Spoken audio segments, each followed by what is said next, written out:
லாகூரில் பாகிஸ்தான் பிரதமர் குடும்பத்தின் வீடு அருகே தாக்குதல் நடத்தப்பட்டது. லாகூரில் பாகிஸ்தான் பிரதமர் ஷாபாஸ் ஷெரீஃபின் குடும்ப வீடு இருக்கும் இடத்திற்கு அருகே இந்தியா ட்ரோன் தாக்குதல் நடத்தியுள்ளது. பாகிஸ்தான் பிரதமர் குடும்பத்தின் வீடு அருகே தாக்குதல் நடத்தப்பட்டுள்ளது.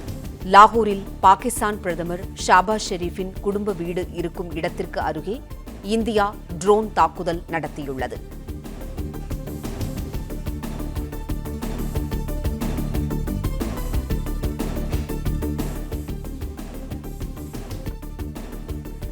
ராஜகுமரன், பாகிஸ்தான் பிரதமர் குடும்பத்தின் வீடு அருகே தாக்குதல் நடத்தப்பட்டுள்ளது. இது குறித்து சொல்லுங்கள்.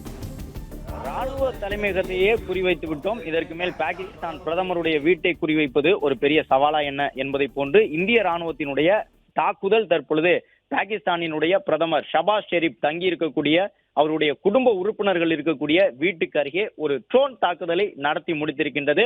லாகூர் பாகிஸ்தானில் மிகப்பெரிய நகரம், பாதுகாக்கப்படக்கூடிய நகரம். சீனாவிடமிருந்து வாங்கி வந்த வான் பாதுகாப்பு அமைப்புகளை வைத்து ஒரு வளையம் போன்று அந்த நகரத்தை பாதுகாத்துக் கொண்டிருப்பதாக பாகிஸ்தான் அந்த நாட்டினுடைய மக்களை, நகரத்தினுடைய மக்களை நம்ப வைத்துக் கொண்டிருந்தது. ஆனால் அந்த வான் பாதுகாப்பு அமைப்புகள் வானத்தில் பறந்து வரக்கூடிய ட்ரோன்களை தாக்கி அழிப்பதற்கு பதிலாக நம்முடைய ட்ரோன்கள் அந்த வான் பாதுகாப்பு அமைப்புகள் மீதே விழுந்து சிதறி அவற்றை இன்னாபுன்னப்படுத்தி இருந்ததை இன்று பகல் முழுவதும் பார்த்திருந்தோம்.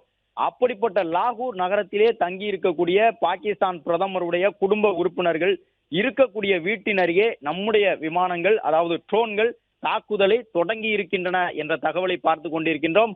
லாகூரில் பாகிஸ்தான் பிரதமர் ஷபாஸ் ஷெரீப்பின் குடும்பத்தினர் வீடு இருக்கக்கூடிய பகுதிக்கு அருகிலேயே இந்தியா ட்ரோன் தாக்குதலை தொடங்கி இருக்கின்றது.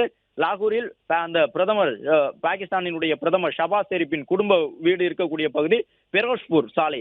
அந்த பெரோஸ்பூர் சாலையிலே தற்பொழுது இந்தியா ட்ரோன் தாக்குதலை தொடங்கி இருக்கின்றது. அதே போன்று முக்கியமான பல்வேறு பாகிஸ்தான் நாட்டினுடைய தலைவர்களுடைய வீடுகளும் கண்டறிந்து அந்த பகுதியிலே தாக்குதல் நடவடிக்கையை தொடங்கி இருக்கின்றார்கள். பாகிஸ்தான் ராணுவத்தினர் இருக்கக்கூடிய அந்த பகுதி பிளே ஸ்டோர் மற்றும் ஆப் ஸ்டோரில் இருந்து பாலிமர் செயலியை QR கோடு மூலம் பதிவிறக்கம் செய்யுங்கள். செய்திகளை உடனுக்குடன் பெறுங்கள்.